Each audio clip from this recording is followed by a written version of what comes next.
Thank you, sir. We have all esteemed faculties who are topmost refractive and cataract surgeon of India. And with me, Dr. Sonu Goel, who is a chairman, Dr. Kishore Pauja, who is a co-chairman of the session, Dr. Sujal Shah and Vaishal Kenia, who are convener and co-convener. We have 10 talks lined up in 1.5 hours, so we have very limited time, maybe around 10 minutes per talk. In fact, 9 minutes per talk. So I request everyone to stick to their time. And without taking too much of time, I request Dr. Mustafa Parikh to share his slide. His topic is cataract surgery in keratoconus. Good evening, Dr. Foglas. Good sir. Good afternoon. Thank you. Thank you for being with us. Thank you, Dr. Rajesh, Vaishal, Dr. Mustafa, Hi, Dr. Kishore sir, Natasha, father-daughter duo. Thank Dr. you. Reddy sir. Thank you. Thank you, everybody. Dr. Fogla sir, thank you. Thank you, Joshi. Thank you, everybody. Thank you all. Joshi Sahib, continue. Yes, sir. Thank you, Sujal. Joshi is a teacher, so he will be strict. Okay, Joshi. Go ahead. Hi. I request Dr. Mustafa Parikh to share his slides. His talk is on cataract surgery in keratoconus. Hi, how are you? Am I audible? Yeah. Go ahead. Yeah, you can see my screen? Yes. No, we can't see your screen, in fact. Okay, just let me. So I need to go on the screen share. Yeah, share. That share option is there. Yeah. Now we can see your slide. Yeah. Is it fine? Yeah, perfect. Go ahead. Hi. Very good afternoon to one and all. And I would like to thank at the onset Professor Ma'am Dr. Ragini. Wonderful present. You have run a wonderful program. Professor P. Pilhane sir and co-esteemed chairman. Very good afternoon to one and all. My topic is cataract surgery in keratoconus, and the challenges which we face are 4 challenges. Very important challenges is what is the formula we would want to use, what is the IOL we would want to use, what are the challenges in the surgery, and how do you manage the unpredictable refractive outcomes. Of this, our esteemed speaker for IOL selection, Dr. Goel, is also going to be later on, going to be talk about it. So I'll be brief about this. Very essential point to consider in this is the age of the patient. What is the stability? What is the staging of the keratoconus and the high risk characteristics? 2015 in IGO, Dr. Natasha and all have a wonderful presentation, and they've listed the high risk characteristic, 5 of them: age, eye rubbing, atopic eye disease, systemic diseases. So these are very, very important points which one has to consider. In these cases, tomography is very important, and we would want to know what is the stability of the cornea. And if it is not, then collagen cross-linking would be an answer. Various presentations which are there, BJO in 2016 by Stephen Tuft et al., they had concluded in this article, surgery cataract outcomes. In mild to moderate cases, the actual K values would be a suitable option for spherical IOLs. And when you have a severe keratoconus, in this case, the use of actual K values may lead to a hyperopic error, and hence they have recommended to use a standard K value of 43.25. Similar review of articles 2018, which they have, the conclusion is Pentacam is reliable and repeatable, standard K for severe cases, and they have said KSRK-T formula stands the test of time. But overall, in this article, there was no really consensus of what would be the best formulas. A wonderful article, JCRS 2015, again, highlights when we are taking the K reading, and the posterior corneal curvatures should be considered when you're applying it in for your IOL power calculations. This is a very important study which they did, where they compared 4 important measurement criteria. One is with keratometer autoref, true net power, ERK, and manifest cylinder. So here what we are seeing is, as you can see in this slide, your equivalent K reading, the number 3, and manifest cylinders are very similar. but your true net power and a keratometer overshoots. So the take-home point is that holiday EKR, the equivalent K reading, would be very important, which is there in Pentacam. And this is a report which we see, which shows the power distribution curve for KCN. And these readings would be very important in our calculations. Studies of our trifocal IOLs have also come in. And again, that's the same point. In your mild to moderate cases, if there's a stable K at a later age, can be considered after risk assessment of ectasia. This again important article, JCRS 2017, which states that sequential intrastromal rings and monofocal IOLs have a favorable and a stable outcome. As recent as 2020, JCRS, they did a bibliographic search of PubMed database articles, 851 articles, and the conclusion was, okay, yes, anterior and posterior curvature measurements are important. Optical biometer is important. SRK formula T still stands a test of time. And you can use also online ACR, ESRS, IOL power calculators. For the IOLs, the decision tree is, I'll be brief about it. Madam Goel is again going to be talking in details about it. But what you come to know is, if it's a stable and a K-cone, what you would want to go is for a traditional IOL with a positive spherical aberration. Once you have a RGP contact lens compatible, you can go for toric and a refractive multifocals. In a moderate type of keratoconus, if it's cross-linked done, age is more than 30 years, regular astigmatism, then consideration of a toric lenses can be done. Otherwise, a traditional IOL with positive spherical aberrations. So take home message in this slide, what I would want to know is, okay, we would want to avoid the negative aspheric IOLs, which we are all very fond of and which we routinely use. So this is one indication where your traditional IOL would suit the patient in all the three cases. The other indication for traditional IOL will be a post-hyperopic LASIK patients. Coming to the surgical trip, you need to plan. The incision should be considered, scarring opposite the scarring area. Main incision should be 90 degrees away.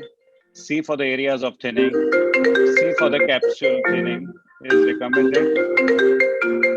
And enhance visualization during CCC and use of rigid contact lenses to enhance visualization. This was one paper which was there in 2014, which says, okay, you're using a rigid gaspopupil contact lenses can aid in your cataract surgery in cases of severe keratoconus. One consideration which we would want to do is to do a primary posterior capsulotomies, as some of these cases are patients with Down syndromes where they may be uncooperative post-operative. Secondary gag laser and scarring, corneal scars. So primary posterior capsulotomy can be considered. Keratoconus corneas are thinner and floppier, so avoid clear corneal wounds as they may leak post-operative and induce significant astigmatism. Suturing can be an option considered and preferable to have a 3-step corneoscleral incision. In advanced keratoconus, you may want to combine it with DALC or with phaco with monofocal IOLs. This was one interesting paper which was done, which mentioned about corneal ectasia following cataract surgery in patients with keratoconus. So in these cases, again, high risk criteria should be understood. Pregnancy, hormone replacement therapies, and proper evaluation is important. Cases which would require a surprise and which you would require to do this thing, you have these wonderful IOL called as a Selcoflex IOL, which can be put in as a piggyback IOL. Here, as you can see, point number 1, which is showing you a posterior surface. Point number 2 is showing you a convex anterior surface, clear corneal margins, and you will have a very good favorable results with this. These lenses are available as a toric lenses also, and toric multifocals up to the 6 diopters are easily available. Pre and post-operative consideration we would want to do is use anti-inflammatory eye drops, ketorolac eye drops, pre-operatively, start them 15 days before, Trehalose eye drops, and low-dose steroids, use it for at least 2 months post-operatively. A wonderful research done by Dr. Rohit Shetty et al., where they talked about, augmentation of autophagy by using of Trehalose and AMP9 elevators and inflammatory cytokines are inhibited by cyclosporin A. So to summarize, for IOL power calculations, it is nice to have AKR, equivalent K readings from Holiday Pentacam, quite reliable, quite stable, optical biometer for mild to moderate cases, and in advanced keratoconus, use average of 43.25. Time-tested A-scan sonography are sometimes used in operation theater when we are doing congenital Down syndromes and Turner syndromes, and in cases of advanced keratoconus. IOL power selection, Madam is going to be talking, Dr. Goel, but I'll just briefly here mention, okay, yeah, this is the thing. This is one indication where you'd want to use a positive spheric IOLs. Toric IOLs can be considered in mild to moderate cases when you have stable and where you have age limit of more than 30 years. And option of Sulcoflex IOLs can be used for cases of piggyback and surprises. Surgical challenges, GA evaluation, look out for mitral valve prolapse. Incision should be at the thickest corneal depth. Use of corneoscleral incisions, use of contact lenses on the corneal surface, dye staining of the capsule. Do it for a little more time. Wait for 2 minutes because you may require it if you have a hazy cornea. Primary posterior capsulotomy can be considered, suture if necessary. Unpredictable refractive outcomes. Think about collagen linking, Intacs, and therapeutic PRK. Our previous speakers did a wonderful presentation on that. Sulcoflex piggyback IOLs an option. Reevaluate the risk factors, and the use of cyclosporin and trehalose eye drops can be very helpful. Thank you very much. Thank you, all of you. Yeah, thank you, Dr. Mustafa, for elaborating on so many IOL options in patients having keratoconus. Shall we go to second talk and queries at the end of the session? If there are no queries, we can go for second talk. You can ask them to send in a questions in the chat box also, so we can just collect it at the end of the session. I think there are no questions at present in the chat box. So we'll go for Dr. Natasha's topic on Intacs in keratoconus. Thank you very much. At the outset, I would like to thank our respected mindful workaholic, Professor Lahane sir, and ever so humble Ragini ma'am, and a very dear friend, Karishma, for this wonderful opportunity and humbling opportunity. I'll share my slide. It's so good to see everyone doing well, smiling, and not talking of COVID for once. Are my slides visible? Yeah, perfect. Okay, perfect. So in the next 8 minutes, my job is to just refresh the reason why we are using. Let's start with why Intacs. This is quite an old technique. We are trying to flatten a steep cornea, and it had started many, many years ago with Von Graffe, when the gentleman said that you have to use pressure bandage with silver nitrate solution to cause flattening of the cornea. After which they caused visual rehabilitation by heavy blown glass that were used as contact lenses for a better and clear vision. So our intention with Intacs is to basically flatten a steep cornea. That in itself improves or reduces the spherical equivalent or the mean refractive spherical equivalent. Also, it improves the aberrations of the cornea. The total optical aberrations improve eventually. It basically works on the Barreker's law of thickness, which with the stretching in the steep meridian, it causes flattening of the steep cornea in the center. But what is really essential here is that with the advent of Intacs, the other factors that actually cause flattening or probably stopping of progression, which is the main etiology or the thing that we're concerned about, is cross-linking. So we cannot forget, along with Intacs, we have to consider cross-linking for these patients if the patients are progressive keratoconus.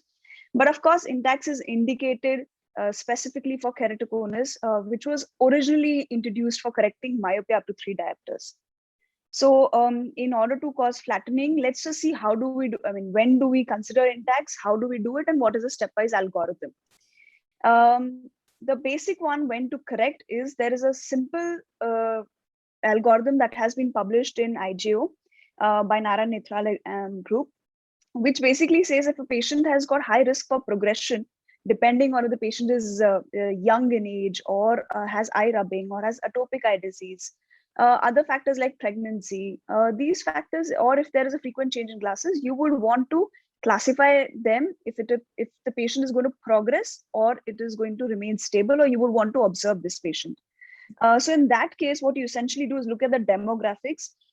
If there is a low or moderate risk of progression, you would just want to give contact lenses and watch for progression. If there's no progression, you continue with the glasses or contact lenses. But if there's high risk of progression, you would want to stop the progression first. This is done by corneal collagen cross-linking, after which you can do visual rehabilitation.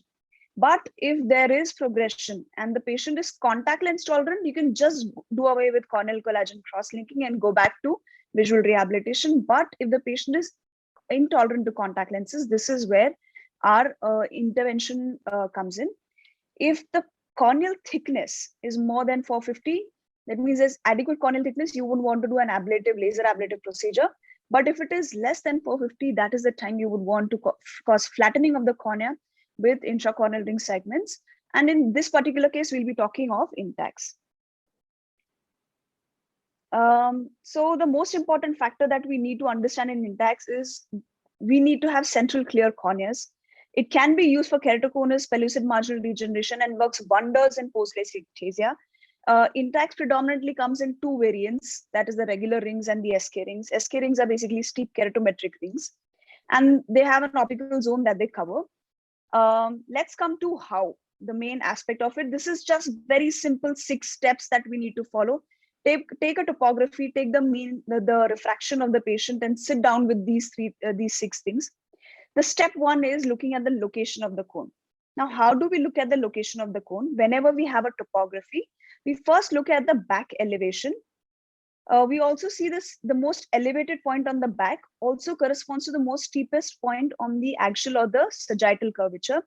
Also, it corresponds to the thinnest point. Now, this will not correspond in patients who have got pellucid marginal degeneration or post-LASIK ectasia. But in classic keratoconus, you can have these factors corresponding, these points corresponding, after which you would choose the back elevation map, draw a square or lines around the 3 mm zone, which you can see here. And the most elevated point, if it is half of the cone is, or 50% of the cone is inside the 3 mm zone, then it is a centered cone. If 50% of it is beyond the 3 mm zone, then it is a decentered cone. It's as simple as that. If it is a centered cone, obviously you would want to choose a symmetric ring. If it is a decentered cone, asymmetric rings make sense, or you can also choose a single ring. Now let's come to the stepwise algorithm. Now this is again published in IJO, and it had received a gold award for being the most downloaded article as well. This is again published by my mentor, Professor Rohit Shetty.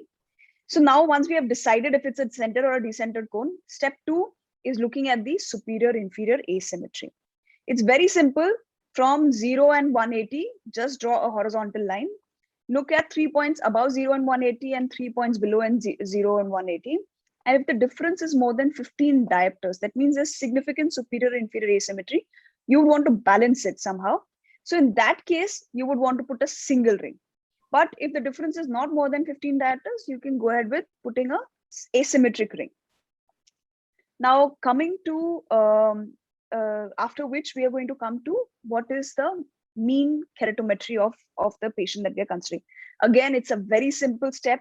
You go ahead and look at the KM, that is the K mean. If you don't have KM in your topography, just look at the K1 and K2. That means the steep K and the flat K, take an average of it, it gives you the K mean. If the K mean is less than 55 diopters, you would go ahead with a regular ring. That means it is equally balanced. And it is, the optical zone is much wider. If it is more than 55 diopters, that means it's a steep cornea, and you would want to specifically use SK rings in this case. After which you would come to the refraction of the patient. You would calculate the mean refractive spherical equivalent. Here is how it is calculated: sphere plus half of cylinder. Now, if you, whatever mean refractive spherical equivalent you get, you've already decided if you're choosing a regular ring or an SK ring from the from the mean keratometry. On that basis, you would choose what regular ring or the size of the ring is chosen based on the refractive spherical equivalent. So here is what you do.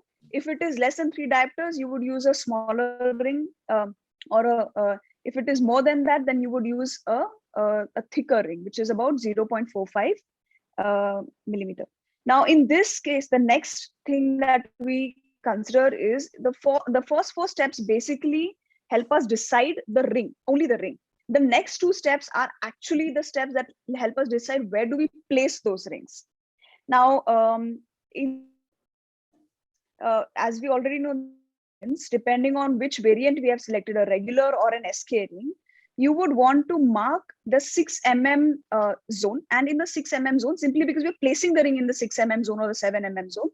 So you just look at the thinnest point in the 6 mm or the 7 mm zone, mark that point, and 75% of that depth is where you'll place the ring. After which you come to the last step, which is the steep axis. You can get this from the refractive error of the patient. Also, you can get it from the topography. Now, in most of the topography, for instance, Pentacam gives us the flat K. You simply have to add 90 to that and you would get the steep K of it. So this comes out to be about 120 degrees. And the refractive error, the steep K we were getting was about 110 degrees. So it is more or less similar. You would go ahead and put the place the incision at 120 degrees. This is just a very short video of how Intacs is done. It's best to do it under femtosecond platform. This is how we do it. I do it on the Bizumax platform. This is how the femtosecond basically makes a very quick channel, as incision is placed at the steep axis. This was done when I was a fellow. I was very fortunate to have the intraoperative OCT. So this is where I learned how the radial incisions look like, how the cut looks like. Now, this is a symmetric glide blade. It is primarily used channels. It is very, very important, especially in post-LASIK ectasia. You have to go deeper so that you don't go into the flap. You have to go at least 75% deep. You get a free, there's no resistance, and you know that you're in the right channel. After which you would use the Brown insertion forceps. These are very specifically meant for Intacs. As you can see, there's a hole in between. It holds the Intacs ring very well in place. After which you would first direct the Intacs ring downward so that it opens directly into the channel from where you have already opened the channel. And this is how the ring is simply inserted. Try not to rub too much on the epithelium and try not to touch the epithelium, because you don't want the epithelial cells to go into the channel. So you very gently, just along the curvature, just nudge it and it simply goes inside. And you can do the same way for the other ring. What is very, very important here is that if you notice, you don't need to suture the primary incision. It sort of pauses very, very well after the Intacs ring is placed. And this is the simplest procedure. Here are just very simple, gratifying results after Intacs ring. If you look at the axial curvature, it just flattens significantly. In this case, it is flattened by almost 3.5 diopters. And where I've used asymmetric rings, where there's superior inferior mild asymmetry, with regular rings, asymmetric rings, it shows significant amount of flattening in the inferior zone. So to summarize this stepwise algorithm, first look at the location of the cone, if it is centered or decentered. Look at the superior inferior asymmetry, more than 15 or less than 15 diopters, which will help us to choose what kind of ring, if it's a single or an SK, a single ring or two symmetric rings. The mean K value, if it is more than or less than 55 diopters. And of course, the refractive spherical equivalent, it helps us decide what is the size of the ring that we're going to place. The steep axis is where we get from the refraction or the topography. And the most important aspect is the thinnest point. It is about 75% of the thinnest Paki in the 6 mm or the 7 mm zone. And that's about it. It's very, very simple. It hardly takes 5 minutes to plan an Intacs ring and about 10 minutes to do the procedure. You can augment it with cross-linking. If you don't want to do it in the same sitting, you can always do it after 3 months, after the Intacs rings have completely stabilized. Thank you very much. Thank you, Dr. Natasha, for an well elaborate talk on in-text.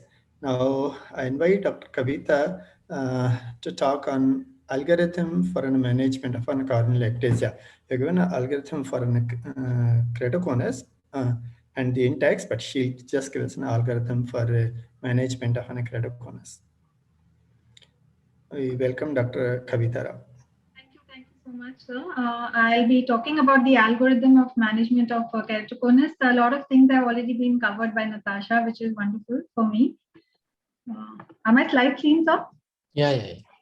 So I'll be starting out with just talking before moving to the algorithm, just a little bit about the basics of keratoconus. Keratoconus, as we know in textbooks in literature, has been defined as a non-inflammatory ectasia of the cornea, which is usually bilateral, and there is ectasia and there is thinning. But when all studies which have looked at pathogenesis of keratoconus, now we know that there is also an upregulation of all the inflammatory mediators in the tear film. So it is not exactly a non-inflammatory disease. There is inflammation, though it might be a white inflammation. The causes could be varied, as she's already shown, probably like a lot of risk factors like eye rubbing, hormonal factors, etc. Diagnosis, the most basic way of diagnosing, of course, apart from clinical examination, you look at your placido. If there's more than 48 diopters of curvature, and if there's a difference, especially of keratometry between two eyes, that would be diagnosed keratoconus. Tomography, for those of us who have it, is definitely more advanced way of diagnosing keratoconus. We are not only looking at the sagittal maps, but also at elevation, the posterior elevation, which shows us the ectasia, and of course the various other indices which help us in diagnosing. When you are wanting to look at the algorithm of treatment, it's very important to define progression, because oftentimes it's, patient is just taken up for cross-linking if he's just coming to you for the first time. And that's where probably having a good, instrument which gives repeatable results, which is probably like, no financial interest here, but the Pentacam repeatability is very good. If there's increase in corneal curvature over 6 months of 0.5 diopters, or if there's a decrease in pachymetry by 10% over 6 months, I think that can be safely considered as progression. That is like, and I think the newer modalities probably the subsequent speakers will be covering. And looking at the treatment algorithm of keratoconus, I often find that the patient has been cross-linked, but not much, thought has been given about the vision of the patient. The patient would be cross-linked, but the patient doesn't have much functional vision in the eye. So it's important first and foremost to look at what the vision of the patient is. Is he improving with glasses? Is he improving with contact lenses? And is he progressing? These are the two things which will help us, decide where we are going to fit this patient on this chart. If there is no progression and if he is happy with his vision, there is no risk factors, then you just monitor the topography 6 months, 1 year as possible. If his vision is, he's not happy with the vision and it's not progressing, then you could still consider some treatment modalities. Now, coming to the more common, in arm where the patient is progressing, but the vision is acceptable, then we just do cross-linking. But if he's not happy with the vision, or he has ghost vision, the accepted, not happy with the vision with lenses, BCVA is not improving, then depending on the corneal thickness, you could either do a topo-guided treatment. You could use Intacs, as Natasha has extensively talked about. And also if it's very advanced, then sometimes there's no choice but to go ahead with a component corneal surgery. So just talking about cross-linking, I'll just rush through this. There are so many terms which have been used. The idea was first proposed by Theo Thieler, and when he was in the dental chair, that's when he got the idea of cross-linking. Then he subsequently used various materials to try and cross-link the cornea, and he found that UV light with riboflavin. He studied the stress and strain on the corneal strip, and he found that the UV light with riboflavin was the best. There are various theories which have been propagated. Essentially, two types of reactions which are taking place. One is where there's a direct interaction, and second is when there's a photochemical oxidative reaction. Now, we need minimum 400 microns. That is the basics which was taught to us. Of course, there are modifications to this as well now, because we don't want to damage the endothelium. The first, the Dresden protocol is essentially where you're using 0.1% riboflavin, to the cornea every 3 minutes for 30 minutes after removing the epithelium. And then the UV light 3 milliwatt is applied for 30 minutes. These are the initial results which shows improvement in BCVA and also stable, corneal curvatures. Accelerated cross-linking then was thought of, I think, essentially because probably the surgeons wanted to save time, and they thought that essentially if they gave the same amount of the UV light to the patient, it should work. These are the results. I think most of them, they show that if the 9 milliwatt has been used for 10 minutes, it could be comparable to Dresden, but not when a much higher power is used. The rationale being that the demarcation line is definitely more deeper and well defined when you're doing a Dresden protocol. Now, this happens because of this type 2 photochemical reaction. As you can see that the oxygen is depleted much faster in an accelerated cross-linking versus the in a Dresden protocol, and that's where the limitation of the Bunsen-Roscoe law comes in. Pulse cross-linking has been propagated. I'm not really sure about the rationale of that. Now, coming to epi on and epi off, I think the single sentence that the epithelium consumes 10 times more oxygen is enough to show that an epi off is what really works well compared to epi on. Now, quick word about Athens protocol.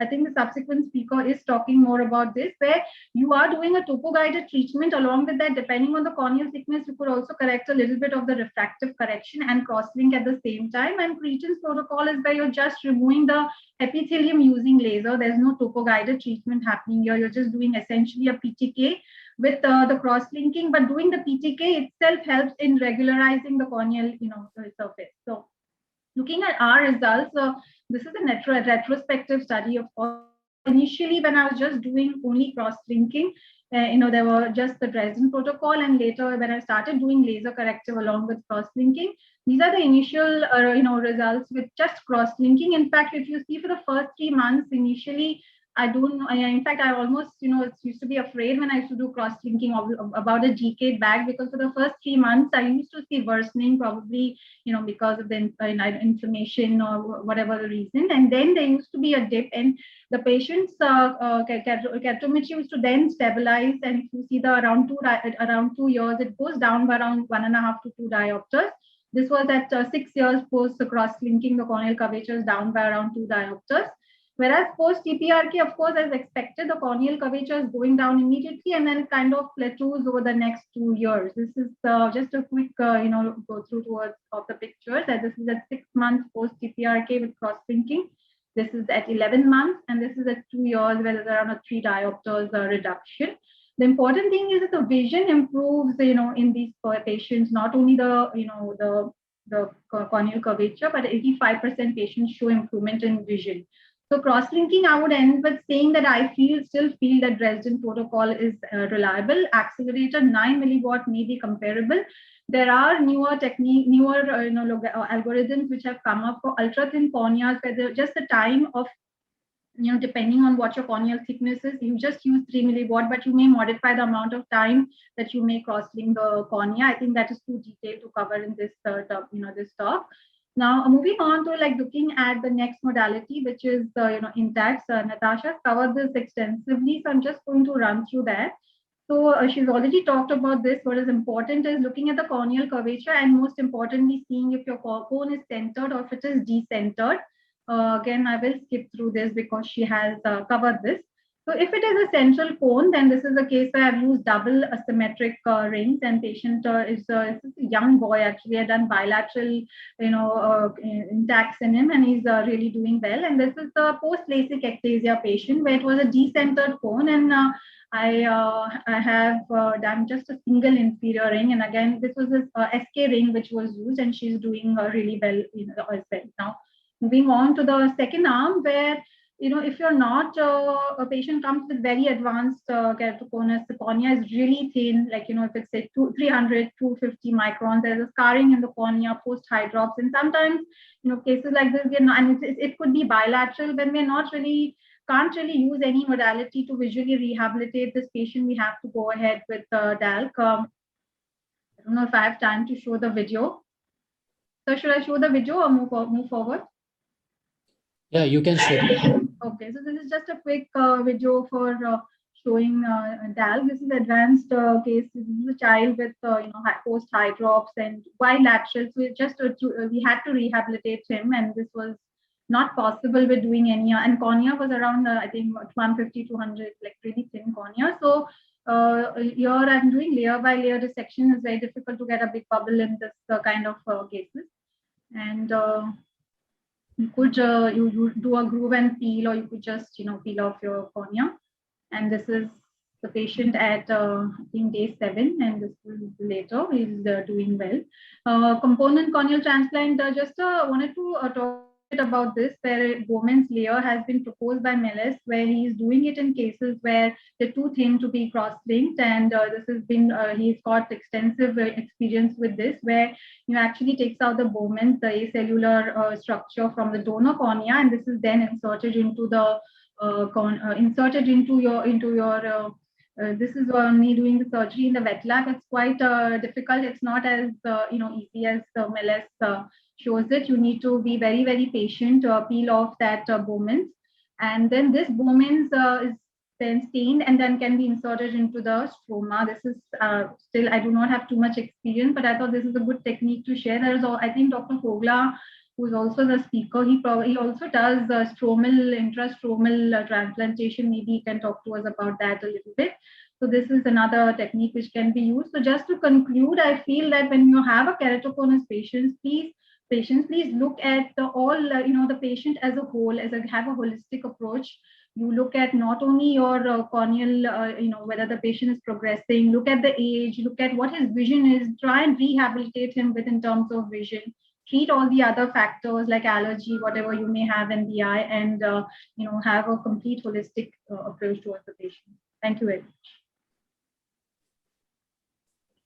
Yeah, thank you, Dr. Kavita, for that wonderful talk for algorithm for management of corneal ectasia. Thank you, sir. Now, I request Dr. Sujal Shah to share his slide on topography guided surface ablation. Will you please unshare, Dr. Kavita, your screen? Kavita, can you unshare? I have one question to Natasha. What do you do with the intacts? Suppose if the patient develops cataract. The intact rings can stay in place, sir. Yeah. And IOL power, do you do differently or same what we do on optical biometer? It's the same, sir, because you would predominantly measure it in the central zone, that is about 4 mm, and the optical zone that the intact covers is about 6 mm. So it's still beyond that. And you would be wanting to actually correct the central visual axis. So you would want to take the optical the same way that you would do your biometry for any keratoconic eye. Okay, thank you. I'd just like to thank Dr. Lane and Dr. Ragini for, I'm sorry I didn't mention that earlier. Also want to wish a very happy Mother's Day to everybody, and thank Karishma for the wonderful moderation that she's been doing, and the entire BOA team for the hard work. Thank you. Thank you, Kavita. You are a part of the BOA family. You are very good. You are a rock star. Thank you so much. Thank you, ma'am. Dr. Kavita, can you unshare the screen? I have unshared it. Is it still showing? Yeah, it's still there. Really? Okay. So, I don't know what to do. Yeah, options. Go to options and then unshare.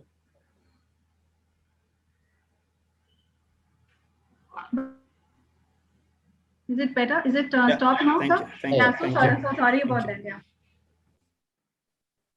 Is my screen visible now? Yeah. Yes, sir. So at the outset, I'd like to thank Dr. Lani and Dr. Ragini, the BOA and the MOS for this wonderful opportunity. And I think Dr. Karishma for a very efficient coordination. Happy Mother's Day, of course, to all.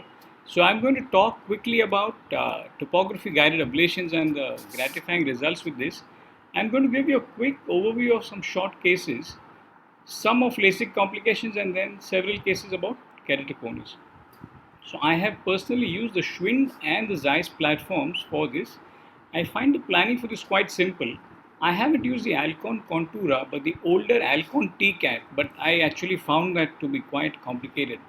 And seeing some of the earlier presentations today, I think the Schwind and the Zeiss platforms are definitely more simple in this planning. So this is just to show you how it is done on the Zeiss. You import the topography in the CRS master platform, and that gives you the different options to treat. As you can see, standard or topography guided treatments, and you can do it as a two-step treatment, or you can add 50 microns to the ablation to do it as a one-step treatment or a trans PRK or what Straylight and the other things that Alcon and the other platforms have at the moment. So just quickly going down to a few cases of LASIK.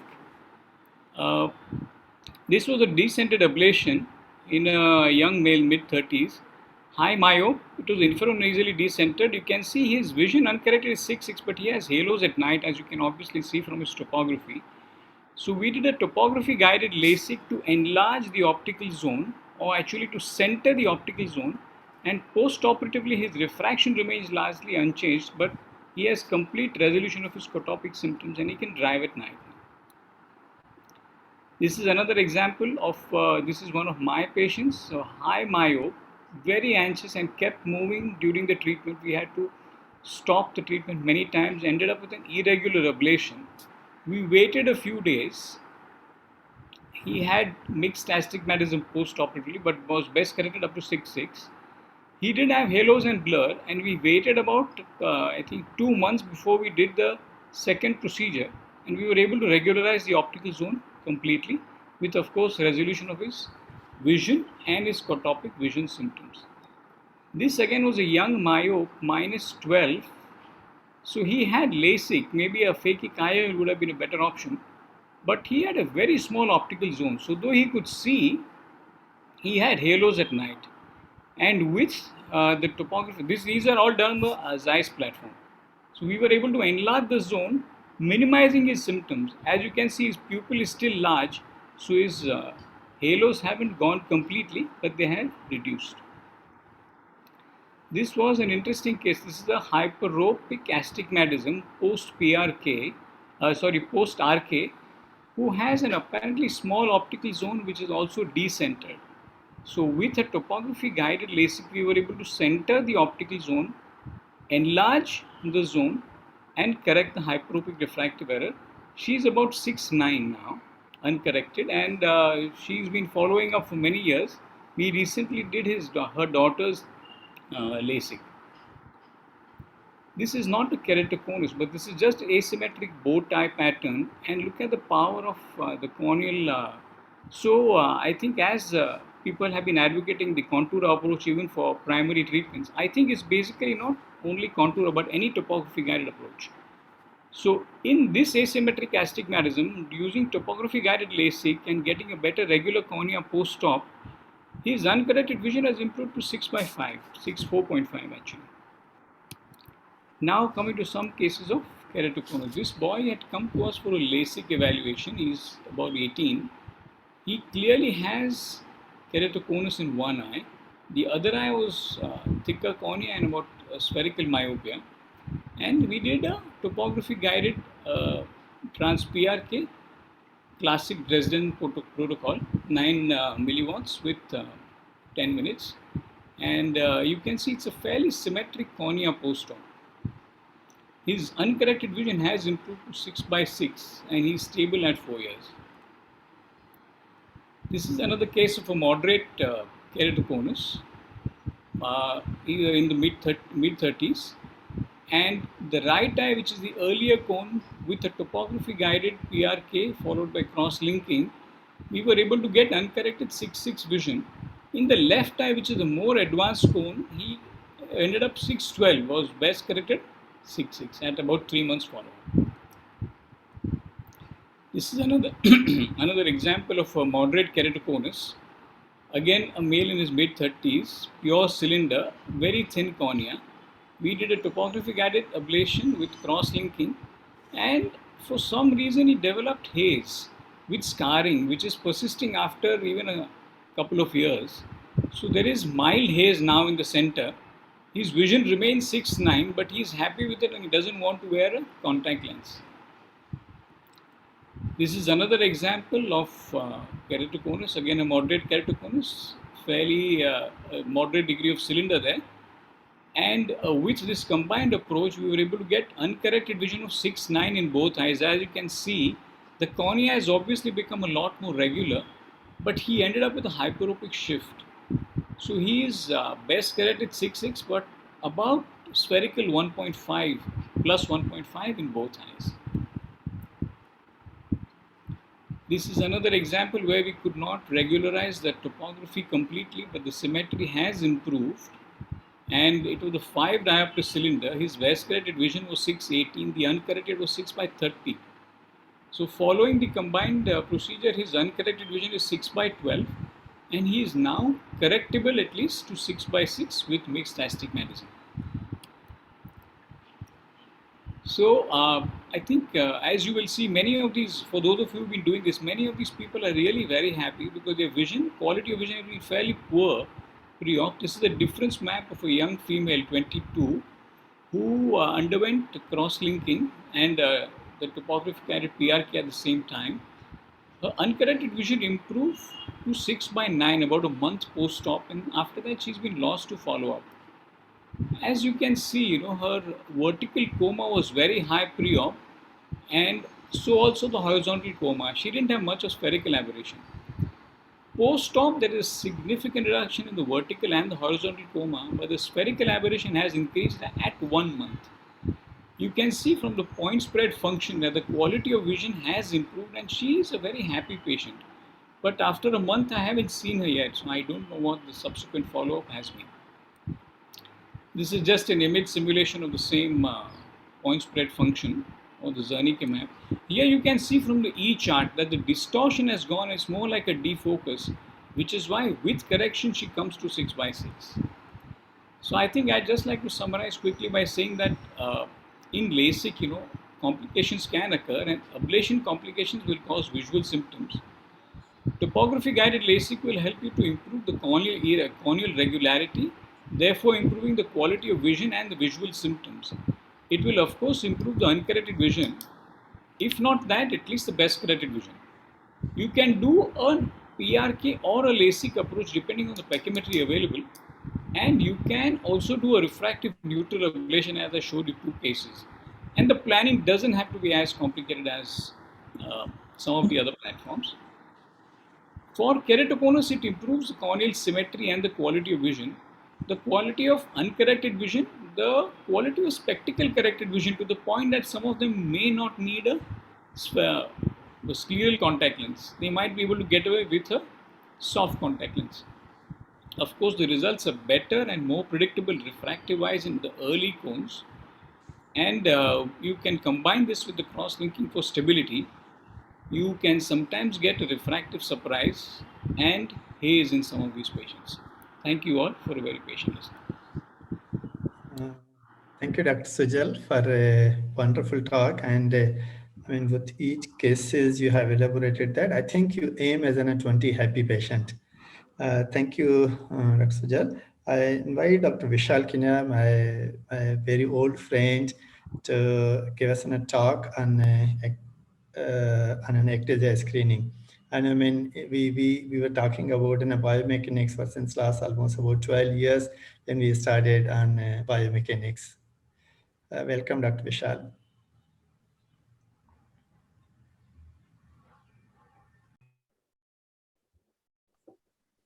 You need to unmute yourself. Vishal, can you unmute?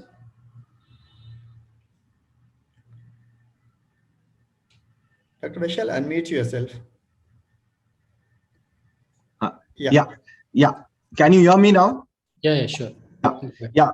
At the outset, I thank Lahane sir and Ragini ma'am and BOA and MOS for giving me this opportunity, and thank Karishma for giving me this topic of ectasia screening with newer modalities. Thank you, sir. Yeah. One second, the slides are not moving. One second. Just click on that and then move. One second. Click on the screen and then move. I'm trying. So there will be a watermark below. You can choose that. Okay. Yeah. Fine.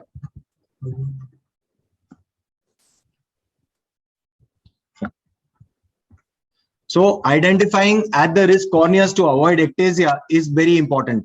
Today, the standard of care is tomography, by which we identify suspicious corneas. But however, iatrogenic ectasia has been reported with normal tomographies also. So we require better methods to screen at risk corneas.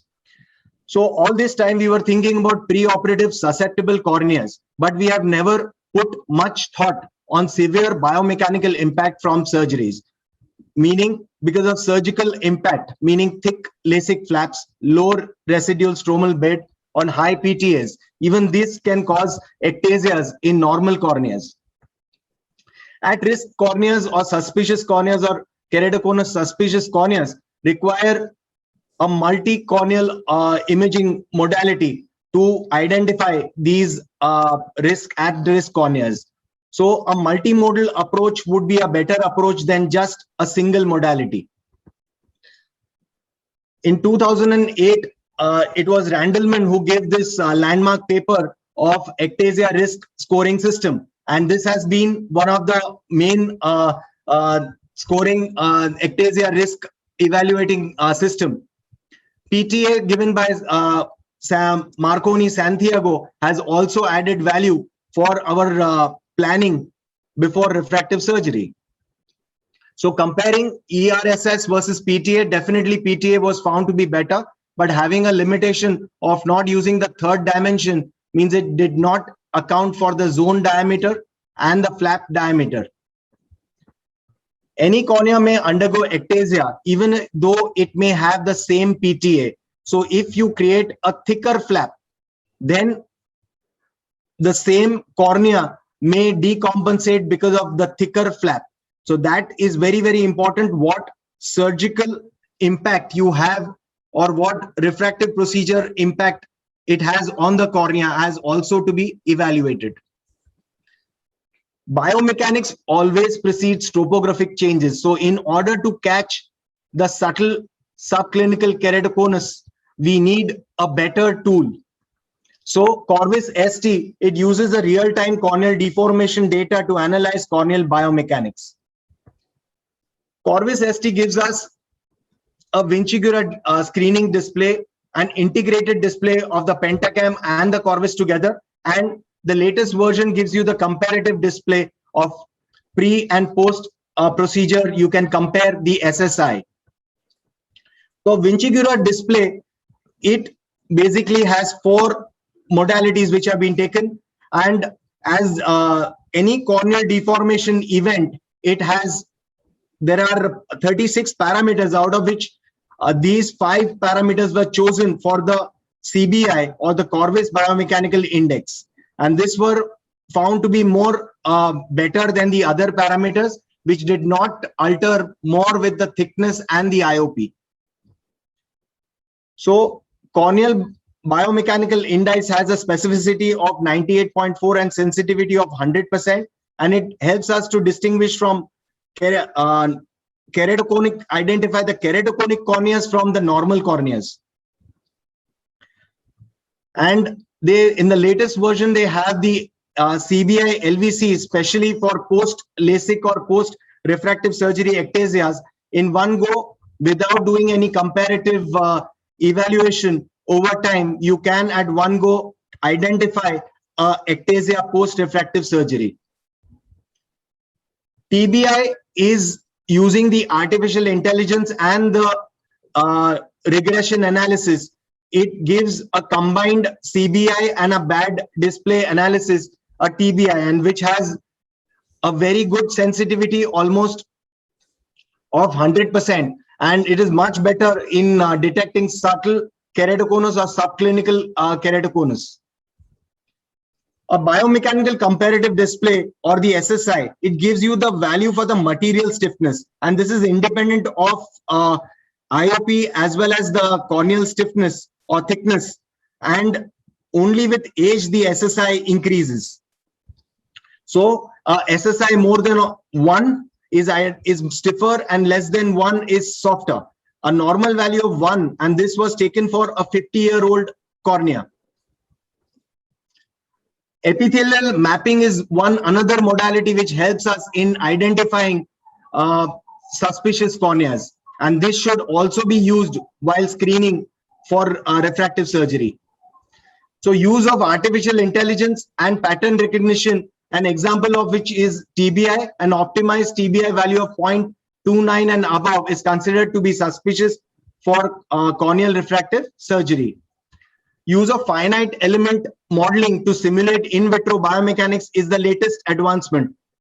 So AcuSimmex uses the finite element simulation and artificial intelligence and uses data inputs from the tomographer, Corvus, epithelial maps, demographics, and refractive details, and then power prediction tool for biomechanical outcomes after refractive surgery and ectasia risk estimation. So you can beforehand simulate what would be the post-surgery biomechanics by doing a finite element simulation.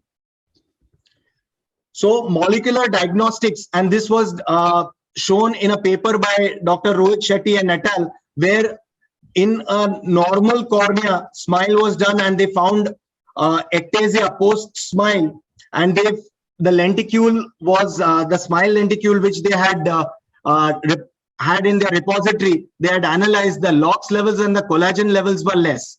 So if a point of care test, just like an MMP9 tear film point of care test is available just now, LOX or collagen level tear film tests can be done in future to really identify corneas which are weak.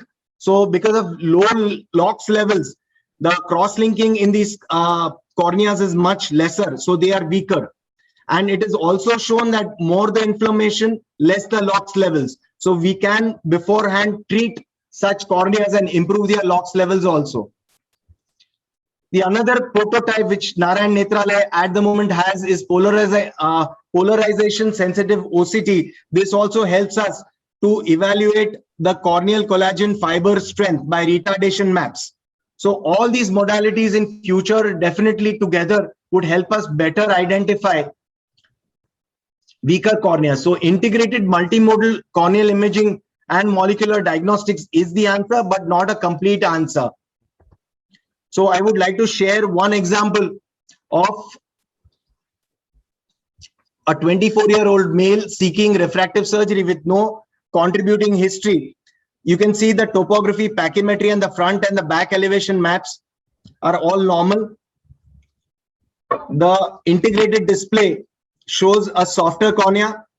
Here, the CBI value is borderline around 0.47 and the TBI value is 0.06. This is in the right eye. The left eye, again, the values of the topography, pachymetry, elevation maps are normal. The integrated display shows again a CBI value of 0.52 and a TBI score of 0.06. See here, the SSI value shows slightly softer cornea, but the most important composite index here is the TBI.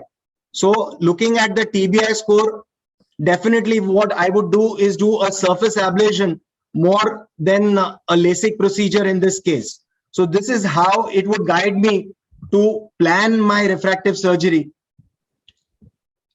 So to conclude, for ectasia screening, definitely suspicious corneas need to be seen, identified.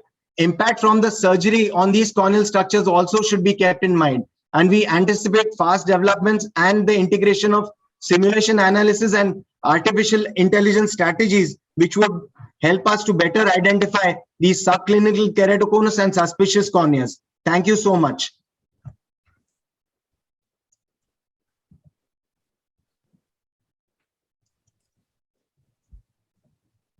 Yeah, thank you, Dr. Vaishal, for that wonderful talk. In fact, we need to identify ectasia before we go for keratorefractive surgery. And of course, presence of ectasia is definitely contraindication for performing refractive surgery. Now, we have seen cataract surgery, we have seen Intacs, then CXL. Now, the next talk will be by Dr. Vinay Agrawal on holistic approach for keratoconus. I think Dr. Vinay could not attend because of some family emergency. I think we need to move on to the next. Emergency. Yeah. Yeah. So we can move on to the next speaker, please. Yeah. Thank you. I think next speaker is Dr. Reddy, who will be talking on what's new in collagen cross-linking.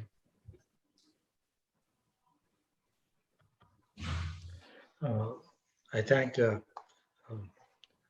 Kishore for giving me this opportunity, and BOA and MOS for inviting me for this talk. Coming back to my talk, what is new in collagen cross-linking today? There is nothing great new things happening except for modifying a little bit this way or that way for the past 10 years.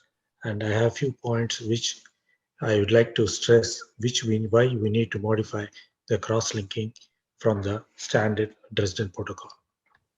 Coming to the cross-linking, there are many things like chemical cross-linking. And chemical cross-linking is a process where the chemicals will be bound irreversibly and forms a very strong.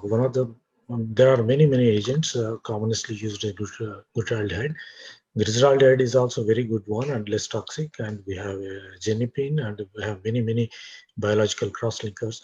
But somehow in cornea, we are fairly settled with the physical cross-linking, where the covalent bonds are formed without the presence of a new chemical.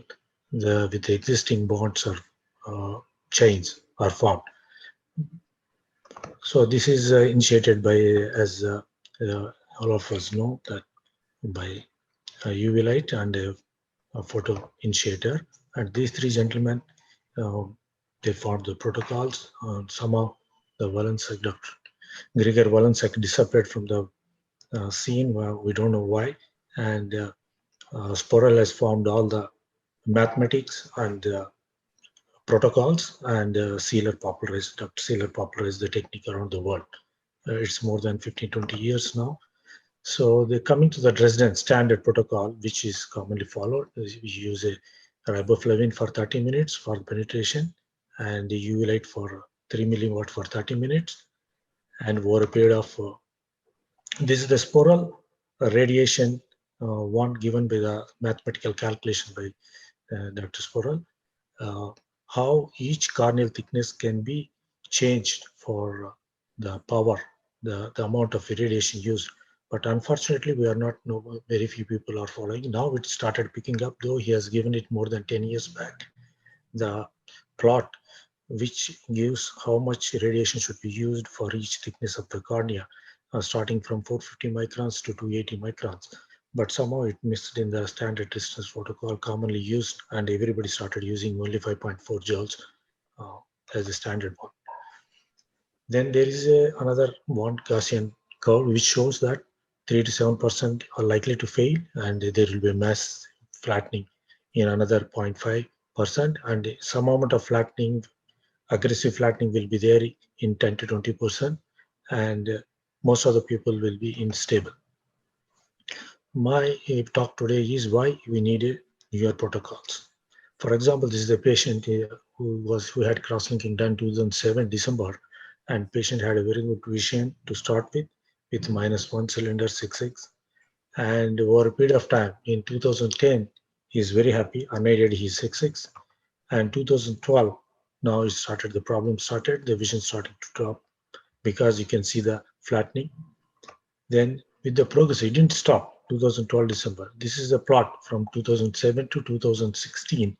His vision dropped from 6.6 -1 cylinder to 6.6, it improved, then ultimately dropped to 6.18. Now it is NIG and NIP. He is not able to improve beyond that. And this is another case, this is my own case, where the patient had a central keratoconus, and this is after a year. Patient is very happy, 6.669 unaided vision. Then in 2000, then with the time, the cornea started becoming slightly irregular, then massive flattening, and flattening, further flattening. And now the patient is having 6.18. She started with the first year MBBS. Now she is in final year MBBS. She finished and she is entered post-graduation. Now she can't read anything without contact lenses. And this is what we expected initially. We see a mild haze in first post-operative day, but we no longer want that. This haze is not indication for cross-linking. Cross-linking doesn't produce haze. This haze is more a sign of radiation toxicity.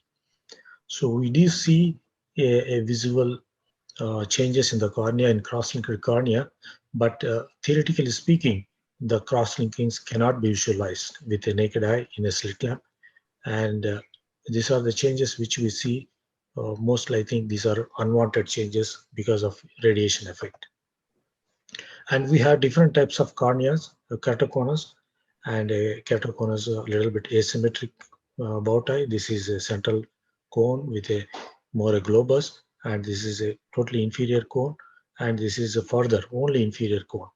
And applying the same resident protocol, 8 mm zone centered onto the pupil, and I feel it's irrational for each case. So that each one is a different one. It needs a different method of management. And this is a globus cone, and this is asymmetric, and this is inferior, and this is a superior cone. So coming back to another one, where this is the patient stays. This patient is 6'9" unaided with a central cone. I cannot understand from where he is reading. None of the cornea is in focal point. Most of either is in the red or is the blue, which is very flat, very steep. A small green zone here and there. From there, the patient is able to see 6'9". Repeatedly tested vision is quite fast with 6'9" and N6. So this brought to my point that each patient needs a customization depending upon the standard equipment, using of standard equipment with what we are having right now available. The total which we can vary, the total amount of energy we can vary, the size we can change, and the location of cross-linking we can change, and we can add, as previous speakers have nicely demonstrated, whether we can add PTK or PRK, and riboflavin 0.1% is the standard now. We can change it, but it's very highly becomes highly unpredictable. So better to stick on to that. From various manufacturers, when I spoke with them, I came to know nobody uses 0.1. Most of them use 0.11% or 0.14%. That's why when you see different manufacturers riboflavin, each one the color will be slightly different. 0.14 looks more stronger, more orange-like look, and 0.11% looks more yellowish look.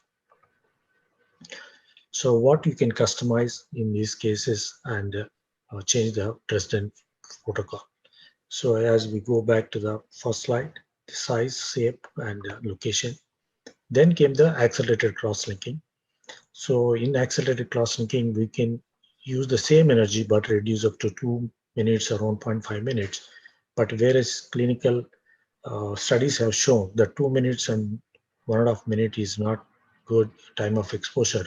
We need at least 8 to 9 minutes. So most people settle down with 9 milliwatts, 10 minutes, which is not standard Dresden protocol, which is a modified protocol, not even accelerated, it's a modified accelerated protocol, where we are giving a constant exposure, again, 5.4 joules, and we are able to get a reasonably good amount of what we thought a corneal mild haze or the signs of cross-linking. So 9 milliwatt with 10 minutes. So it's all depends upon beliefs and interpretation of clinical results and clinical observations, assumptions, and hypotheses. And at the end, what you like, the surgeon like. There are always two sides for a coin. And coming to the keratoconus, I believe is a local weakness, which over a period of time progress becomes global. There is other school which strongly believes keratoconus is a global disease and it starts as a local elevation. So you have to treat the entire cornea. You cannot treat at this specific point. And the second point, a very important point, I think, is the steepest area, I believe, is the weakest area. It is not the thinnest point of the cornea. Whereas other school believes the thinnest location is the weakest point in the cornea, and the elevation is just a consequence of biomechanical effect. So I believe that strengthening the weak and steepest area strengthens and prevents further progression, correcting the weakness at that point. Whereas the other school believes, other surgeons believe, keratoconus is a progressive global disease. So wide area has to be treated as a standard protocol, as a distant 8 mm area should be treated irrespective of what is the size of the cone to arrest the further disease. I believe that visual acuity is paramount importance in treatment and the critical parameter of success of treatment, whereas many people argue that is the the shape of the cornea and strengthening the cornea is more important. Visual acuity, even if a few lines drop, doesn't matter. So what we can customize? I customize total amount of energy from 3.5 joules to 5.4 joules. And depending upon thickness of the cornea, thinner corneas, I reduce the energy. Thicker corneas, I use the more energy. Then the another important thing is I take into consideration uncorrected visual acuity. Many of cases we are seeing early nowadays, not the advanced cones we are seeing, but more and more early cases where the contralateral light most of the times will be very early case. We don't want it to become worse. So uncorrected visual acuity 6.966 is not unusual. So these cases I use 30% less energy. People who accept high spectacle power, I use more energy. Who expect very small spectacle power, let's say -1 cylinder, 1.5 cylinder, I use less energy. And going by thickness as the same, like spiral graph, I'm using this standard, what he has given more than a decade back. And another thing I customize is the location, size, and shape. Where the cone is there, depending upon that, I change. If the cone is very much inferior, not involved pupil area, I just cover off the superior half of the cornea, and I recommend only irradiating the lower half. So one of my good friend during a meeting many years back, 5 to 6 years back, when he proposed, he said, no, you cannot do all this mess up. You cannot tinker with the eye. You have to do the standard resident protocol. That's widely accepted. You have to do it. So look at this patient, 2014. It is his patient, not my patient. And 27 years female and best corrected vision 6.6 right eye with -0.5 cylinder, 1.75 cylinder, 0.5 sphere, 6.6 vision and right eye. And they recommended, this is his discharge summary, and she underwent cross-linking. I happened to see her a few months back because of loss of corrected and uncorrected vision. Her vision is now, you see, look at the right eye, +1 + 1.5, 100 is 6.9.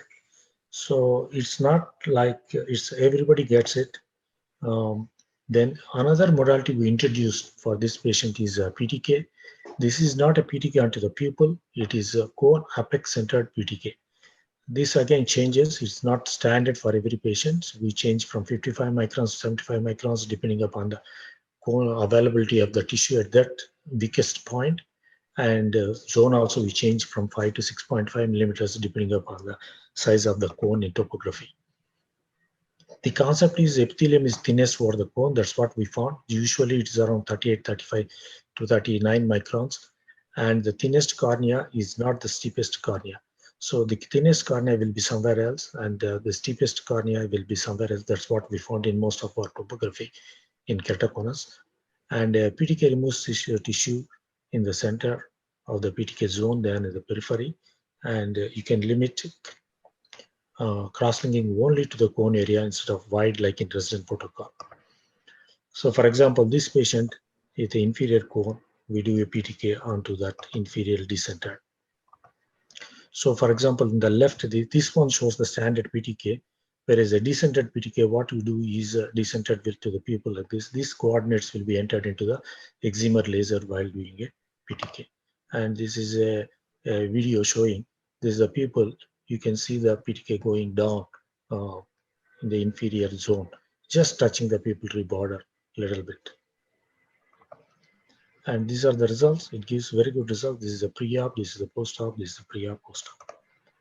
So the key points I want to emphasize is that the same energy, though the Bunsen-Roscoe law says it is produces the same effect, actually it's not in the cornea. Cornea is not obeying that rule. It doesn't know the rule, maybe it's not obeying. So if you use for 2 minutes, the effect you get is much less when they use it the same energy for 10 or 30 minutes. So the best corrected visual acuity decides the treatment plan, and you have to modify your protocols. And corneal topography also decides the location and size of the cone, what is the size to be done, and where it should be done. And we have to keep in view visual acuity, which is the most important parameter. It's not being the shape alone. Thank you very much. Thank you, Dr. Reddy, for a very wonderful talk. And then, I mean, everyone is just working hard to get some optimum method or a methodology where we can get the best possible vision as well as the stability of the cornea. Thank you very much for a nice talk. I invite now Dr. Sonu Goyal for a talk on IL power calculations in keratoconic corneas. So welcome, Dr. Sonu Goyal.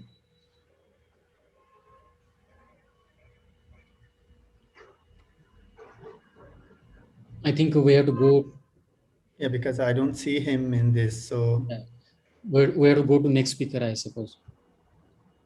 Yeah, so then I invite Dr. Rajesh Vogla, who doesn't need any introduction, to give us a talk on laser-based treatment and cross-linking. Thank you. Are my slides visible? Yes, sir. Sure.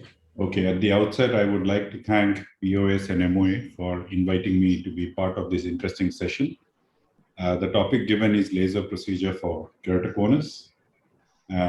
This topic, part of it has already been covered wonderfully by Sujal. And I will try and just go over the basics of how we go ahead and do this procedure in a small subset of patients with keratoconus.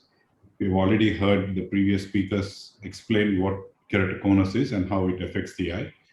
But if you look at the vision and the high order aberration that it induces, you will see that predominantly it's the induction of coma because of the kind of curvature of the cornea. The part which is ectatic is much more steeper than the uninvolved part. So you have the wavefront map, which is not planar anymore, and you have the induction of coma. So in the management, you can arrest the progression of keratoconus by doing cross-linking, and to improve the eyesight, predominantly we use contact lenses. The other options being doing a customized laser ablation, intracorneal ring segments, toric IOLs, phakic IOLs, and corneal surgery. And if you combine the cross-linking with any of these procedures, such as topo-guided PRK or intracorneal ring segments or phaking IOL, it's often referred to as cross-linking plus. Coming to the topo-guided PRK, basically, this is a customized laser procedure to treat corneal irregularities, regularize the front surface to achieve a desired outcome. Sujal has given great examples, and early keratoconus also falls into this category, where we can use the topo-guided laser ablation. We basically measure the aberration profile on the surface of the cornea. It's not centered on the pupillary center, but on the corneal vertex. And you capture the unique shape of each cornea, and which is then used to dictate the placement of extra pulses to reduce the aberrations of the cornea. It's not a very complex treatment planning. You need a device to capture the corneal aberrations, which can either, for the wavelight system, we can either use the topolyzer or the oculizer. And then this data is then transferred to a software planning, and then it's transferred to the laser machine to be carried out. Now let's look at some publications. This was a paper published by Kanellopoulos and Peribinder back in 2007, where they looked at the option of doing a sequential topo-guided PRK. So they had a 26-year-old male patient that undergone a Dresden protocol of cross-linking, and 12 months later, they planned a topo-guided PRK. And from a pre-op refractive error of -3.5, -4 cylinder, they treated about 70% of the refractive error, and 18 months after the topo-guided PRK, the patient on it was 20/20. The best spectacle corrected was 20/15, and the residual error was only 0.5 cylinder. So this formed the basis of the role of topo-guided PRK, but this was a sequential treatment.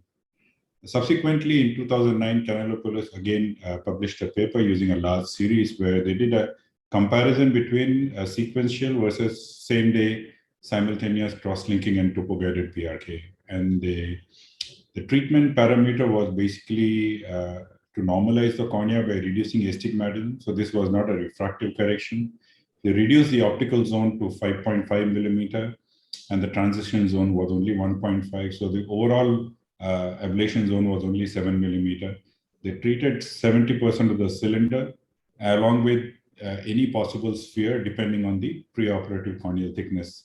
The ablation depth was limited to 50 microns, and they also used mitomycin C 0.02% for 20 seconds.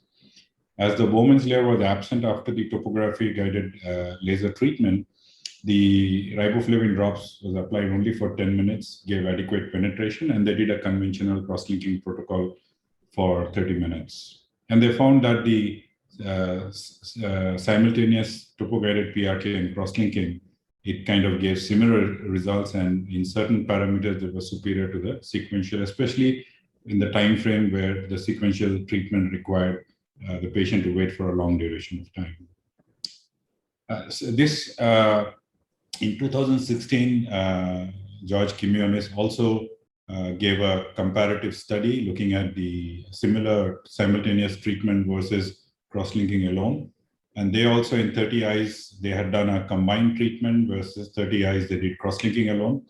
And they found that the group which had a combined treatment of topo-guided PRK with cross-linking had greater flattening, had, the depth of cross-linking treatment was at a deeper plane, and the visual acuity was slightly better. So they felt that the combined treatment significantly improved vision compared to patients who had cross-linking alone. Now, this is what J.K. Reddy was referring to, is if you look at the epithelial map, you find that in keratoconus patients, at the thinnest point at the apex, usually the epithelium is also, at the steepest point, the epithelium is also thinner, and surrounding that, there is a compensatory epithelial hypertrophy. So you can use the epithelium as a mask. And if you do a laser ablation like a PTK to ablate the epithelium for 50 microns, what happens is in the center part where the epithelium is thinner, you tend to ablate 10 to 20 microns of the corneal stroma, and that kind of allows some amount of central flattening by the time the peripheral epithelium is ablated. So using this pattern also, this is called the Cretan protocol. The previous one by Kanellopoulos was referred to as the Athens protocol. So the Cretan's protocol plus was when you do a PTK in the central 7 to 8 millimeter zone, followed by topo-guided PRK. And in their protocol, they used, the correction was basically up to 33% of the myopic error, 66% of the astigmatism using a smaller ablation zone of 5.5, limiting again the ablation depth only to 50 microns. And they found that this approach, the patient's visual acuity improvement was significantly more compared to the standard cross-linking, and findings remained stable over a 12-month follow-up. And in the Athens protocol also, there is a new protocol called the Athens Protocol Plus, where they do the topo-guided PRK, and instead of doing a conventional cross-linking, they do a customized cross-linking. So how do you go about it? The kind of cases which are eligible to this are mainly early to mild keratoconus or early ectasia. You have to have a minimum corneal thickness at the thinnest point about 475 microns. Some people use this as 450 microns. You need to be able to have good repeatable corneal maps to have a good planning. If you're not able to get repeatable maps and you cannot capture the data, then your topo-guided treatment may not be ideal.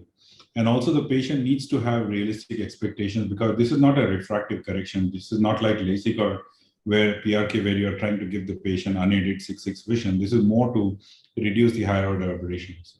So if you look at some of the clinical cases, this is a 22-year-old female who had a decrease in vision, and with unaided vision of 624, and with refraction, she could improve only up to 6.9. Her pachymetry was about 488 micron at the thinnest point. And this is a topography map. And if we decided to do a topo-guided PRK with cross-linking, this is the ablation pattern. If you see, you have the treatment which is happening at the thinnest point. We are trying to flatten it, the steepest point, and the periphery, you have ablation which is trying to steepen the flat part of the cornea. So basically, you're trying to normalize the cornea. So this is what the post-operative looks like, and the difference map, which shows you the flattening and the steepening of the cornea. So post-treatment, unaided vision had improved to 612, residual refractive error of 0.75, cylinder improving to 6.6, and that's the topography map. And if you look at the high order aberration map, you can see pre-operatively, high order aberration was about 1.2 microns, whereas post-operatively, it had dropped down to about 0.39. And if you specifically look at the coma, you will find that the coma has significantly reduced post laser ablation. This is another patient with early keratoconus. The pre-op PACI was 476. This is post topo-guided PRK with the cross-linking procedure. The protocol for cross-linking is 9 milliwatts for 10 minutes, what we use. We don't use the Descemet protocol because we have found that the haze that you develop is very close to the Descemets in these eyes. So if you use a slightly accelerated protocols, you can have the haze appearing at about 2/3 depth. So this patient also had a best corrected vision of 612 post-treatment. And again, if you look at the difference map, you can see the amount of flattening over the steep area and the steepening over the flat area, which is normalizing the cornea. This is again the high order aberrations for the same patient. You can see the pre-op significant amount of coma, and that's the post-operative. You can see there is a good reduction in the coma, which can explain why the patient's symptoms have improved. This is again another patient similar to what J.K. Reddy had presented. Patient had cross-linking 10 years back, and now she had scarring in the cornea with abnormal flattening, irregular astigmatism, plus 3.5 with minus 4.25. So we went ahead, did a topo-guided PRK. You can see the central ablation was only 6 microns. So it's more of peripheral ablation to steepen the central flat cornea. And she ended up with 0.75 cylinder improving up to 20/30. So that's a difference map showing you the central cornea had undergone significant amount of steepening after the topo-guided PRK. So basically the clinical pearls are that these are not too suitable for all eyes. It's basically for early to mild keratoconus. I like to have a pre-op pachymetry of 475 microns or greater. Ablation depth, I try to keep it less than or equal to 50 microns. Combine it with cross-linking. You need to continue with the steroids for a slightly longer period of time. You can use mitomycin, but the mitomycin will prevent only the superficial haze, subepithelial haze that comes. The problem in these eyes is sometimes you get a dense posterior haze deep in the cornea, which does not appear immediately, but occurs several months after the procedure. So that's why you need to continue with the topical steroids for a slightly longer duration of time. And again, this is not a procedure that you perform very frequently. So you have to do one eye at a time. Don't be in a hurry to treat both eyes, because sometimes despite undercorrecting the refractive error, you can have an abnormal response to the cross-linking where the patient can have greater than desired flattening and patient going into slightly hyperopic error. So if you see that response in one eye, you can either avoid doing the treatment in the fellow eye or modify your treatment plan. Thank you. Thank you for a patient here. Excellent talk by Dr. Rajesh Fogla. As usual, very informative. And now I call on the last speaker of the session, Dr. Parmeshwar, to give his talk on Beyond C3R for keratoconus. Thank you, Dr. Fogla, sir. Thank you.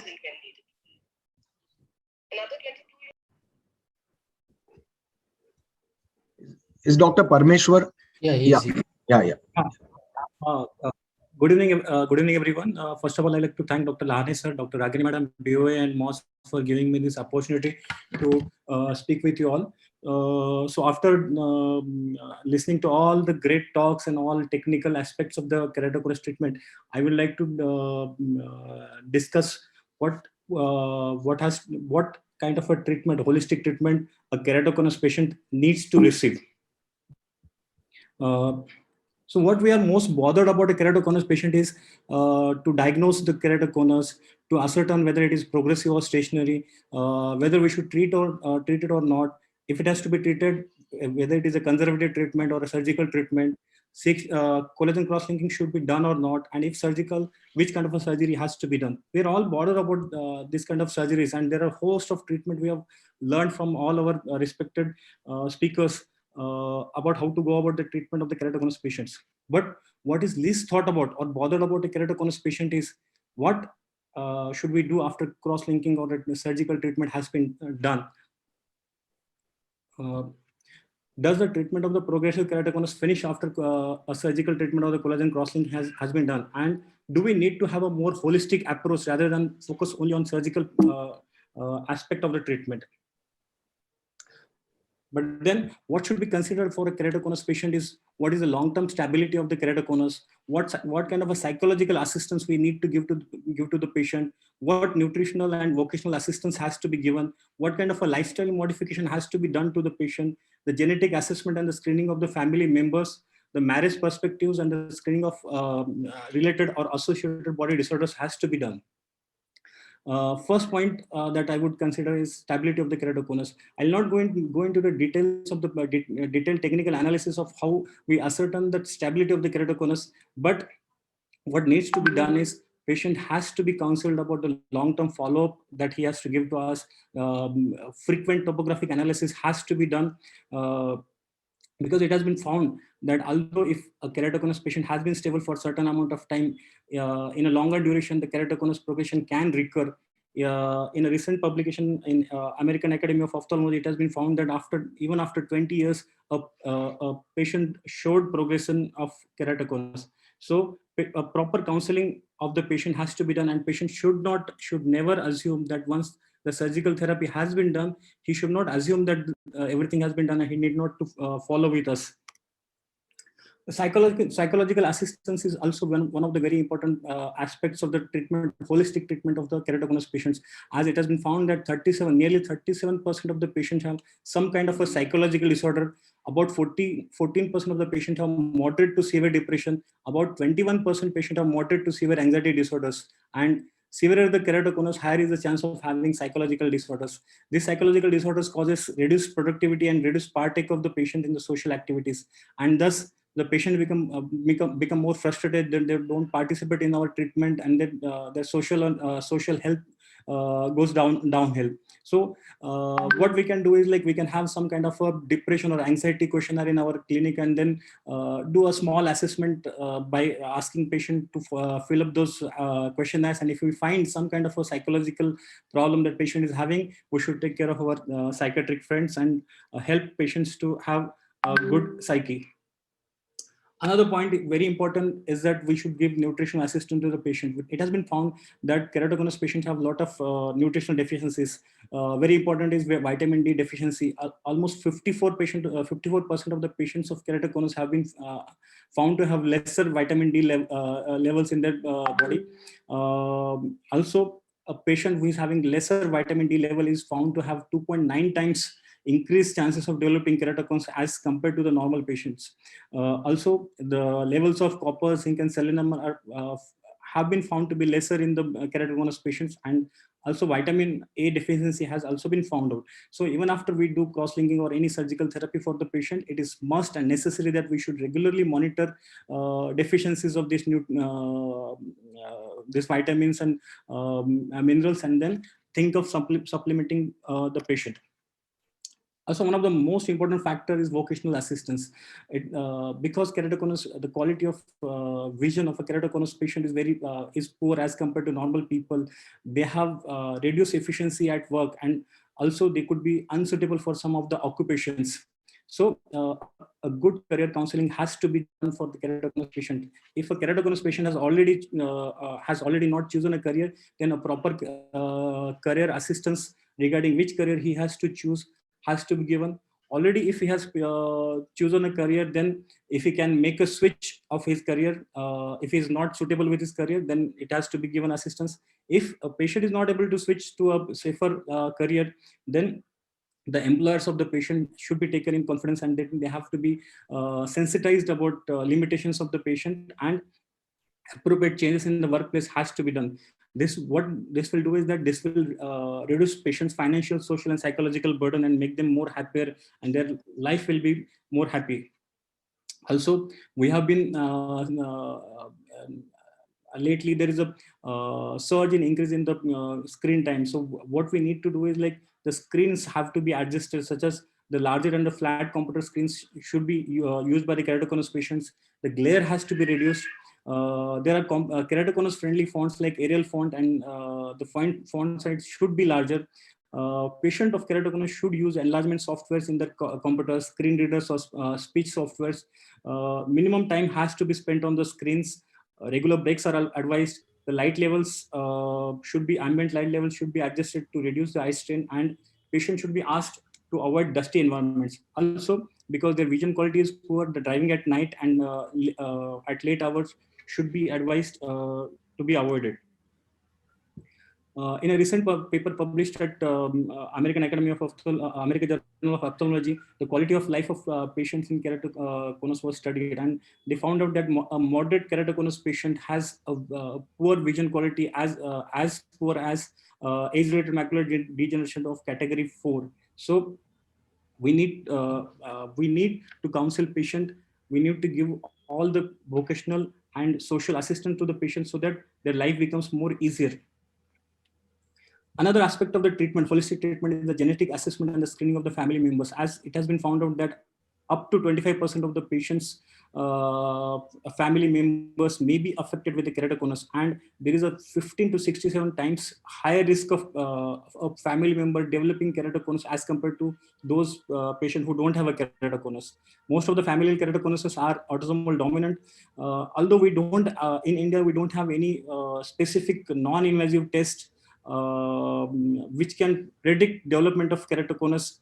Although topography will diagnose a keratoconus patient, but before topographic changes occur, there are some tests like Avagen which are available in the West, which take a buccal swab and it tests around 1,000 different mutations of 75 different genes which are responsible for keratoconus. These kind of tests can be used in siblings of the keratoconus patients to determine, to ascertain or to check whether these siblings are going to develop keratoconus or not. Unfortunately, these tests are not available in India. We hope they are soon. They will be soon available in India. Also, one of the important factors is the marriage perspective. Consanguineous marriage is a bigger risk factor for keratoconus. So, a patient marriage counseling has to be done. The genetic testing of the spouse, if it is possible. Sir, will you please sum up?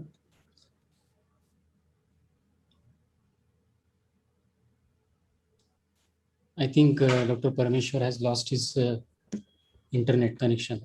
Hello. Hello. Will you please sum up? Yes. Final. This is final slide. This is just a final slide. Also, screening of the body disorders such as VKC, atopic dermatitis, Hashimoto's thyroiditis, immune-related mediated disease, and asthma and all other disease has to be done to the patient. So my take-home message to everyone is that management of the keratoconus patient does not stop after doing surgical or medical management and establishing the stability of the keratoconus. A more holistic approach has to be taken for these patients. Thanks for your kind attention. I'm open for any questions or comments. Thank you very much for a wonderful talk.